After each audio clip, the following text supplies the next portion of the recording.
Ah, hero, son of He-Man. My oh my, look at you with your nice sort of power, your lovely, your lovely ponytail, and of course your nice gun here. Oh my, you're an excellent action figure that cost £62. So tell me, how come we, despite being the son of He-Man, how come we never saw you on the TV series? Oh, they were planning on making a series about you. Now, your own independent series. How come that never happened, hero? Oh, I understand. You were cancelled. Hello everyone, it's the Nerd King. And here today I'm going to talk about my top 5 favorite cartoon TV shows that were cancelled. Now, let me tell you about the word cancelled. It sucks. I don't mean just with animated TV shows. I mean just being cancelled sucks. Like you're invested into a TV show and then one day they tell you it's cancelled. That just blows. That just completely blows. I mean, look at him. You could have seen this guy on TV and you didn't because what was that? They were cancelled. Now, today my loyal viewers, let's continue with this list. Let's look at the tragic heroes that fell before this hero in the horrible list of cancellation. My number five, Redwall. Now, you probably remember Redwall as a cartoon about mice in a church that led to a war, which led to some mice fighting some other mice that were slaves, and then the third season, which was a prequel explaining saving slaves. Yeah, it's pretty much trying to save mice from slavery. But let's talk about Redwall. It was pretty much Game of Thrones for kids. I'm not kidding. I mean, granted, a cartoon show about church mice, and they could show you some stuff. I mean, if they showed someone being stabbed with a knife, they were dead. They weren't hiding anything. They were treating kids like adults in that show, actually showing how things were killed off like that. However, what I liked about the show is that it was like that. It treated you like an adult. It was written by the famous Brian Drakus, author of a lot of amazing books. Very lovely man. A shame he passed away. However, he left a great impression with Redwall, which actually inspired a lot of medieval ideas. But the reason why I'm putting this show on number 5 is because, despite it being cancelled, it had a resolved third season. Like in each of the finals of its seasons, it had some kind of resolve. Meaning, I can't exactly argue with it. I mean, they were planning on making a 4th season. However, the problem was no one was willing to fund it. However, in the 3rd season, they did have a resolve for that season, so you could feel that was the final episode. However, as a fan of Redwall, I was upset. I mean, you can't. I mean, Matthias, Matameo, Martin the Warrior, all cool characters, and just never seeing them again. As a kid, I was a little teary. So for Redwall, thanks for the memories. Thanks for the memories, even if they weren't so great. Me tastes like you, not me. Oh, one more night, one more sigh. Thanks for the memories, even if they weren't so great. Okay, time to get serious again. For now, number 4, A Legend of the Dragon. Now, you probably have not heard about Legend of the Dragon. It's basically a show, American show or Canadian show. They're usually the cool guys with animation. It's about these two siblings, Aang and Link, both born in the year of the dragon. However, one of them is selected to achieve this great power, the Golden Dragon Power Band. With these power bands, certain warriors selected to use these power bands get to transform into these cool, awesome suits and have all these magical powers. As a kid, I loved this show because just this idea of the Zodiac being used in this way. It was cool seeing all the costumes, and I did like their villain, the Zodiac Master. I liked how in every episode he was trying to steal a power band and turn into use their powers against them. I also liked Aang as a character. I loved his red suit and his red mask, and I really loved the kung fu moves in this show. It was awesome, but sadly, a third season never was made due to, similar with Red Rope, not enough viewers and no one wanted to sponsor it, so it was cancelled. However, I do recommend watching the first season since it is a very good show. And if you're looking for an animated show based on the Zodiac legends, I would give it a try.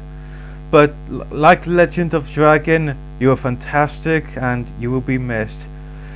But I've lost who I am and I can't understand where my heart forgetting your love without. Never mind. Now for number 3. I think you can kind of guess what number 3 is.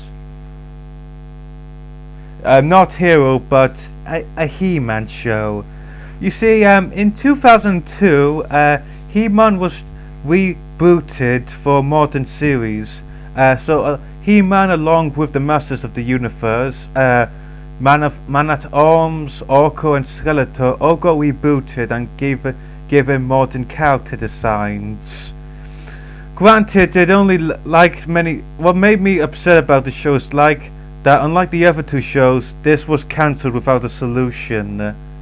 I mean, I loved the first season getting to know each of these characters, and personally, I felt this was one of these shows, despite not being the original, it felt like it was a good chance to reintroduce modern day kids to He-Man. He-Man was a good show, the 1980s, and I felt this 2002 edition, it just felt it could work. I mean, the characters worked well. I like the voice actors, I like the modern designs and the creativity they put into it. They even had some writers from the original 1980s show, and I thought, whoa, how could this go wrong? Well, sadly, it did.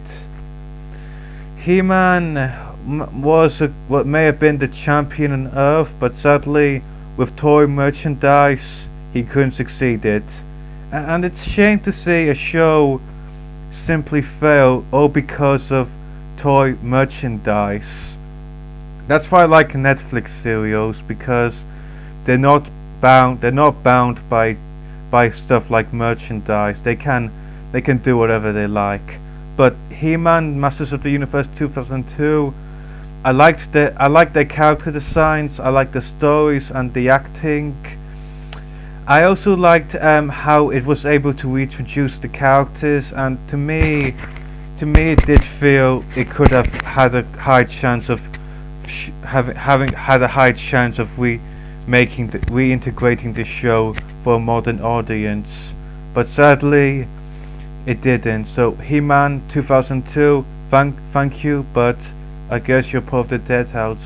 They were kids that I once knew. They were kids that I once knew, and they all belong to you. Number 2, Spectacular Spider-Man. Now, when Spider-Man 3 came out, like most people, they decided to make a TV show about it to sponsor it.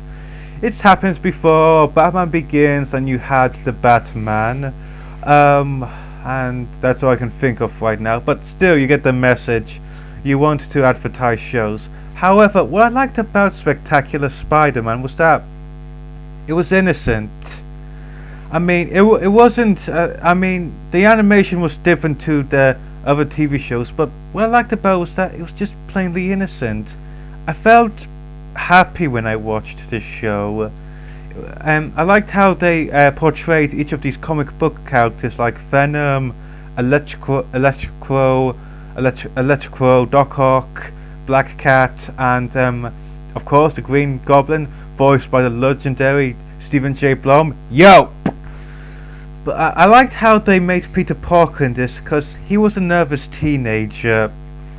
He was trying to be nice with the girls, he was trying to be popular in school, and I could understand that. That's why I like Spider-Man as a character.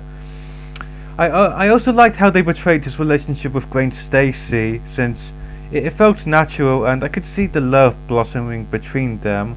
And I also found his relationship with Eddie Brock. Usually in other medias, Eddie Brock's this kind of arch rival of his before he turns into Venom. But however, in this show, they were actually best friends. Granted, they started to become enemies due to certain events, but I like that he followed the Ultimate Spider-Man comic book line and had them as best friends. It was a good show. I liked how the characters were made, and I felt this kind of giddiness when I watched it. But sadly, like most shows, it left on a cliffhanger, and we never knew the result of it. So, Spectacular Spider-Man, you may be the wall crawler, but sadly, you became the wall faller. I remember everything.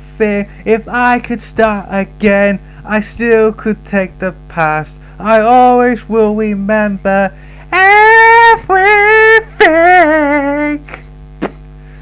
Now, for my number one favorite show that got cancelled.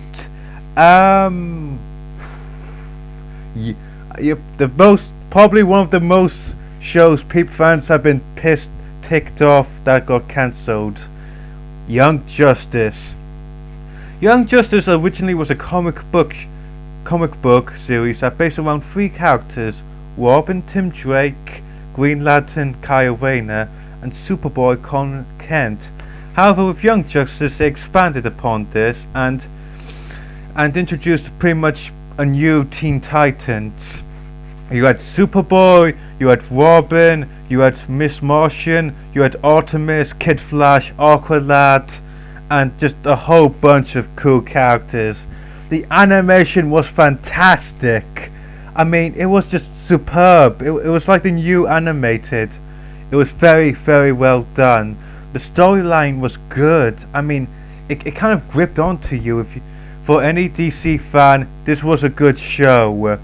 It stuck to modern day comic book continuity. The characters were well orchestrated, and it was just fantastic. Sadly, it left on a cliffhanger. Kid Flash, Wally West, died, and it turned out they were going to introduce Darkseid, and I was so excited for this. I wanted to see what happened, but sadly, it got cancelled for Beware of the Batman, a show that got cancelled after one season. Again, cancelled after you gave up Young Justice for Beware the Batman. Oh my god. And again, Beware the Batman was cancelled for toy merchandise. Young Justice was superb. It was great. It was just as good as Arrow and Flash and Supergirl, and it was just fantastic, man. It was fantastic. I've gotta go now. It was nice talking to you. Goodbye.